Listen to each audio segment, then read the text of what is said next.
आप लोग सब पूछेंगे क्या इसका जो रिजल्ट है वो 100% है? सबसे पहले तो ये समझ लीजिएगा कि आईवीएफ हम कर क्यों रहे हैं। अगर आप ये समझेंगे फिर आप जानेंगे क्या रिजल्ट 100% हो सकता है। हम क्यों करते हैं आईवीएफ? हम इसलिए आईवीएफ करते हैं क्योंकि आप लोगों को अपने आप प्रेगनेंसी नहीं हो रही। वो क्यों नहीं हो रही? कई बारी जो लेडीज है उसके अंदर क्या होता है, इतने सिवियर हार्मोनल डिफेक्ट्स होते हैं कि जब हम कोशिश करते हैं कि एक अंडा बन जाए कुछ दवाइयों के साथ या थोड़ी बहुत इंजेक्शन के साथ, वो ग्रो नहीं करता, उनके ढेर सारे अंडे ग्रो करने लग जाते हैं। सो उन केसेस में भी हम आईवीएफ करते हैं, बिकॉज जब हम ऐसे केसेस में आईयूआई या सिंपल आपको नेचुरल प्रेगनेंसी नहीं करा सकते, उसमें सिर्फ एक ही अंडा बनना चाहिए। सो जिनके बहुत सारे सिवियर हार्मोन डिफेक्ट्स होते हैं उनमें हम करते हैं। आपकी ट्यूबें बंद है, दैट मीन्स अपने आप तो बच्चा होगा ही नहीं, तो आपको आईवीएफ करना पड़ेगा, राइट? आपके और भी कितने सारे फैक्टर्स हैं जिसके वजह से आईवीएफ किया जाए। आपकी एज, राइट? आपकी एज बढ़ रही है, अंडे बहुत कम हो गए हैं, है ना, और हमें अपना बच्चा चाहिए, तो we can not waste time, तो हम आपका आईवीएफ करते हैं। ऐसे मेल फैक्टर्स हैं, मेल के अंदर कई कारण वजह से कई बार क्या होता है, शुक्राणु कम होते हैं। अब कितने कम होते हैं ये डिसाइड करता है कि हम आईवीएफ करेंगे कि इक्सी करेंगे, यू नो। ये सारी चीजों को जहन में रख के कि बहुत लंबी लिस्ट है, और ये जरूरी नहीं है सारी लिस्ट। और एक बहुत इंपॉर्टेंट, एंडोमेट्रियोसिस। जब ग्रेड 3 ग्रेड 4 एंडोमेट्रियोसिस हो जाता है तो अक्सर ये पेशेंट्स के पास अंडे भी बहुत कम हो जाते हैं और इनको खुद ब खुद प्रेगनेंसी होती ही नहीं है, तो इन लोगों के लिए आईवीएफ किया जाता है। नाउ आईवीएफ का सक्सेस होना किस पे निर्भर है? मैं बार बार एक बात कहती हूँ, आपकी एज के ऊपर।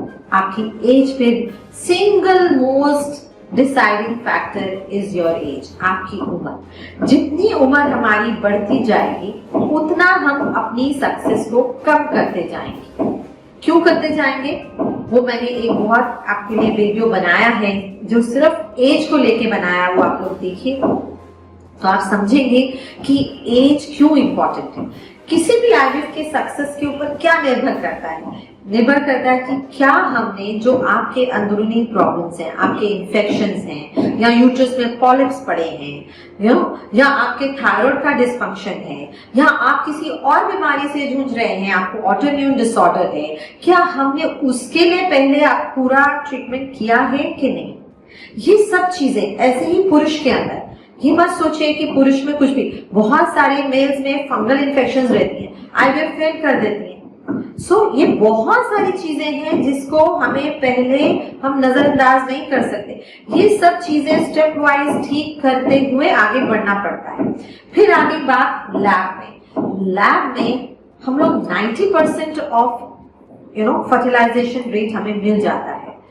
लैब में अक्सर हर पेशेंट का एम्ब्रियो बन जाता है, किसी का आईवीएफ के साथ, किसी का इक्सी के साथ, राइट? इक्सी सबके लिए नहीं किया जाता, ये हम फिर किसी दिन इस विषय में बात करेंगे कि इक्सी हम क्यों करते हैं, राइट? और जो आईवीएफ है, एक सबसे बड़ा जो आप लोगों के अंदर भ्रम रहता है कि आईवीएफ इज नॉट नेचुरल।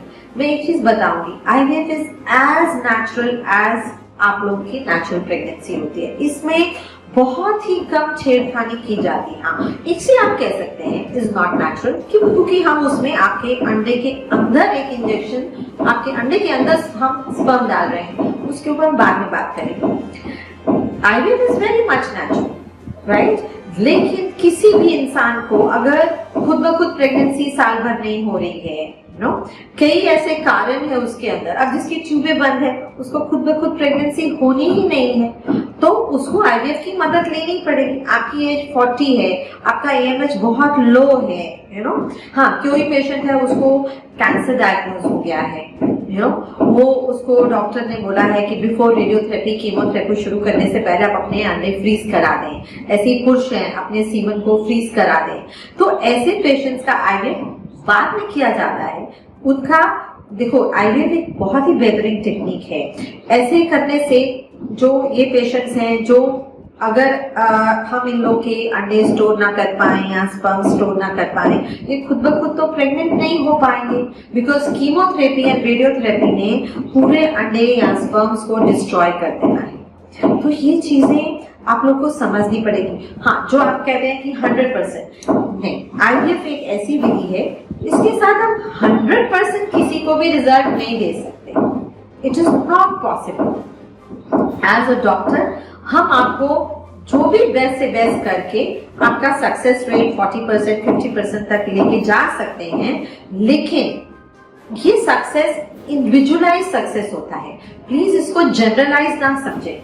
एक पेशेंट है, उसका कारण है उसके अंदर बेहतरीन अंडे हैं, ये समझिए बात, उसके अंदर बहुत ही बढ़िया अंडे हैं, उसको प्रेगनेंसी क्यों नहीं हो रही? उसकी ट्यूब्स बंद है, उसके हस्बैंड के स्पर्म्स भी A1 है। हम ऐसे पेशेंट, और यूट्रस जो एंडोमेट्रियम लाइनिंग है वो भी बहुत ही खूबसूरत है, वो बहुत अच्छे से सिंक्रोनाइज वे से अंडों के साथ ग्रो करती है। ऐसे पेशेंट का हम ट्रांसफर करते आईवीएफ करते हैं, ये अक्सर कई बार फर्स्ट आईवीएफ में प्रेग्नेंट हो जाते हैं। लेकिन साइंस कहती है सारे पेशेंट हमेशा ये ना सोचें, अगर आपका सब कुछ बेस्ट भी है तो भी जरूरी नहीं आप सिंगल आईवीएफ में प्रेग्नेंट हो जाएं। हर डॉक्टर आपके लिए जरूर कोशिश करेगा कि आप एक ही आईवीएफ में हो जाएं, लेकिन बहुत कारण बनते हैं। कई बारी एक सिंपल सी बात, हमने पेशेंट का एम्ब्रियो ट्रांसफर किया, उसके बाद पेशेंट को सिवियर, कई बार ऐसा होता है अगले दिन ही पेशेंट को severe loose motions, vomiting, gastroenteritis हो गया। उसने